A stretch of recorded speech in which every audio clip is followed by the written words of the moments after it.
इसी वजह से हजरत उस्मान गनी के बारे में आता, जब मदीना के अंदर कहत पड़ गई, भूखे के लिए, खाने के लिए तरसने लगे, दाना दाना के लिए तरसने लगी, मदीना की धरती के ऊपर जब कहत साली पड़ गई तो मदीना के ताजिरों ने अपने अपने माल रोकना शुरू कर दिया।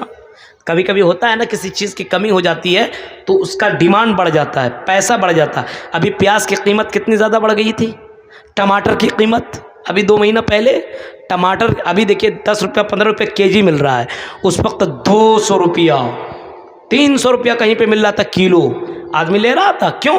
कमी आ गई, अब उसी का दाम बढ़ गया। जो चीज़ कमी आ जाती है उसका दाम बढ़ जाता है और दाम में बेचने लगते हैं। मजबूरी में तो भाई लेना पड़ेगा। हाँ, मजबूरी में तो कोई भी चीज़ ले सकते हैं ना। मजबूरी में आप मान लीजिए अभी एक बोतल पानी यहाँ पे रखा हुआ कुछ नहीं है, हाँ, और आप अगर ट्रेन में सफ़र करो, बहुत ज़्यादा प्यास लगी और बीच जंगल में गाड़ी रुक गई हो और एक बोतल पानी की ज़रूरत हो, तो एक बोतल पानी के लिए आप 500 रुपया भी देने के लिए तैयार होंगे, भाई पानी किसी तरह मिल जाए, क्योंकि सामान वही है, लेकिन मजबूरी के टाइम में इसका दाम बढ़ जाता है। इसी तरीके से वो मदीना के सरजमीन के ऊपर जब कहत पड़ी तो खाने के लिए आदमी तरसने लगे, और बाहर से कोई सामान आता था तो बड़े बड़े बिजनेसमैन लोग, ताजिर लोग उस सामान को खरीद लेते थे और कई गुना बढ़ा करके बेचते थे। ये करते थे। मदीना के बाहर बहुत से ताजिर पहुंचे और देखने लगे किसका सामान आ रहा है। कई ऊंटों में शाम से सामान लदा हुआ ऊंटों में आया, और ये सामान किनका था? यह सामान उस्मान गनी का था। उस्मान गनी रज़ी अल्लाह ताला अन्हु का था। यह उस्मान गनी कौन है? अल्लाह के नबी के दामाद हैं, जिनको अल्लाह ताला, अल्लाह के नबी ने 2 बेटियों को दिया था उनके निकाह में। हज़रत उस्मान गनी का सामान आया, कई हज़ार ऊँटों में लद करके जब सामान आया तो मदीना के बड़े बड़े बिजनेसमैन बाहर आ गए, बड़े बड़े तुज्जार बाहर आ गए और हज़रत उस्मान गनी से कहते हैं, अय उस्मान गनी, हमें ये सामान दे दो, जितना तुम कीमत बोलो उतना हम तुम्हें दाम दे दें।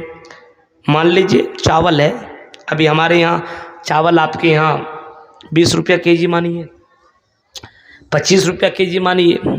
लोगों ने कहा उस्मान गनी तुम इस चावल को 25 की जगह तुम 50 रुपये में दे दो, 25 रुपया दाम है, 25 में लाए हो तुम शाम से, 50 दे दो। उस्मान गनी कहते हैं नहीं, मुझे इससे भी ज़्यादा दाम मिलने वाला है। दूसरा ताजिर कहता है 50 की जगह 75 में दे दो। उस्मान गनी कहते हैं नहीं, इससे भी ज़्यादा हमें मिलने वाला है। चौथा कहता है आई उस्मान, हमें तुम 100 रुपया केजी दे दो, 25 का 100 रुपया 3 गुना बढ़ा करके दे रहे हैं। अब उस्मान गनी कहते नहीं, इससे भी ज़्यादा हमें मिलने वाला है। एक चौथा और पांचवा ताजिर कहता है हमें 125 रुपये में दे दो। उस्मान गनी कहते नहीं, हमें इससे भी ज़्यादा मिलने वाला है। एक सातवां ताजिर कहता है हमें 150 रुपये केजी में दे दो। आई उस्मान 150 रुपये केजी, 25 की जगह हम 150 दे रहे हैं, उसमें तुम दे दो। उस्मान गनी कहते हैं नहीं, इससे भी ज़्यादा मिलने वाला है। एक और ताजिर आगे बढ़ता है, कहता उस्मान गनी 175 में दे दो, 175 रुपये में दे दो। उस्मान गनी कहते नहीं, इससे भी ज़्यादा हमें मिलने वाला है। एक और आगे बढ़ा, कहा है उस्मान हमें तू ये सारा सामान 200 रुपये केजी में दे दो।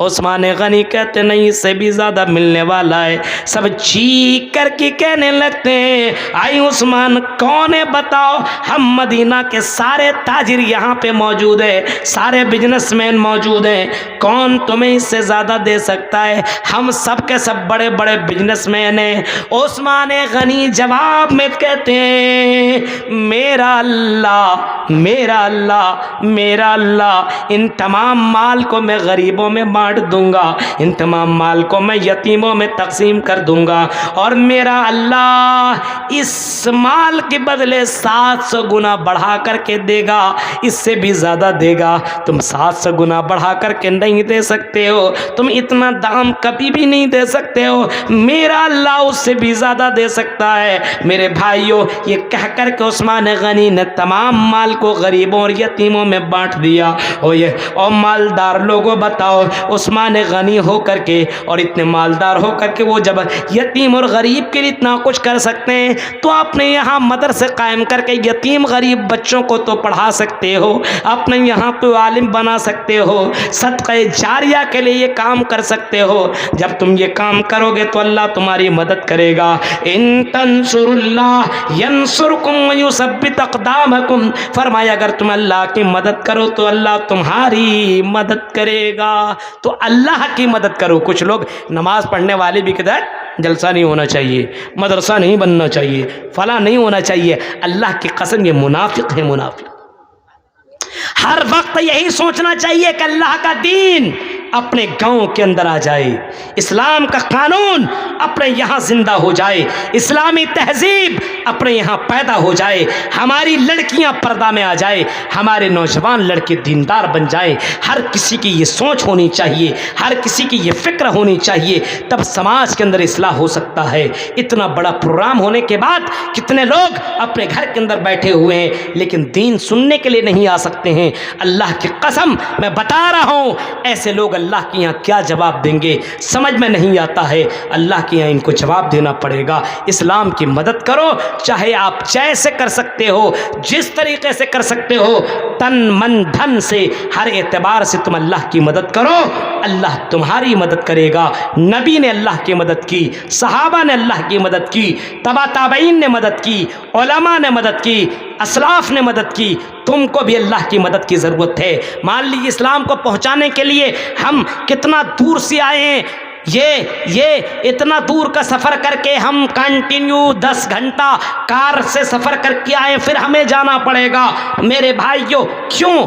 इसकी एक वजह यह है कि आपने हमें दीन के लिए बुलाया है, आपने हमें इस्लाम सुनने के लिए बुलाया है। हमने आपके सामने इस्लाम को पेश किया है, हमने आपके सामने कुरान को पेश किया है। कौन है जो कुरान का पैसा दे? कौन है जो हदीस का पैसा दे? कुरान की कोई कीमत नहीं हो सकती, हदीस की कोई कीमत नहीं दे सकता है। दुनिया की कोई ताकत कुरान और हदीस की कीमत नहीं दे सकता है मेरे भाइयों। इसका अज्र सिर्फ अल्लाह ताला ही देगा। इस वजह से मेरे भाइयों, आपके यहाँ अगर कोई दीन सुनाने के लिए आता है तो दीन सुनिए और उसके ऊपर अमल करने की कोशिश कीजिए। इंशाअल्लाह मुझे पूरी उम्मीद है कि जिस मदरसा के लिए आपने इस जलसे को कायम किया है, कल ऐसे ऐसे लोग आएंगे जो लाख रुपये तक का भी चंदा देंगे, 50,000 का भी चंदा देंगे।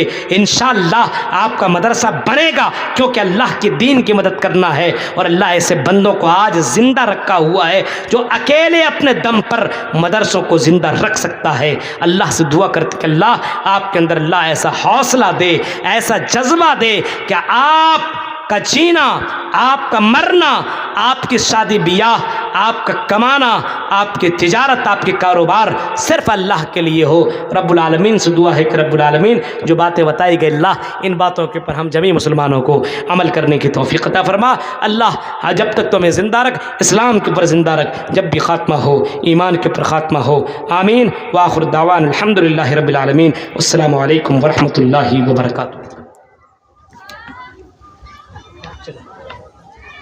हेलो, আলহামদুলিল্লাহ। যাই হোক, আমাদের বর্তমান দিনের প্রোগ্রাম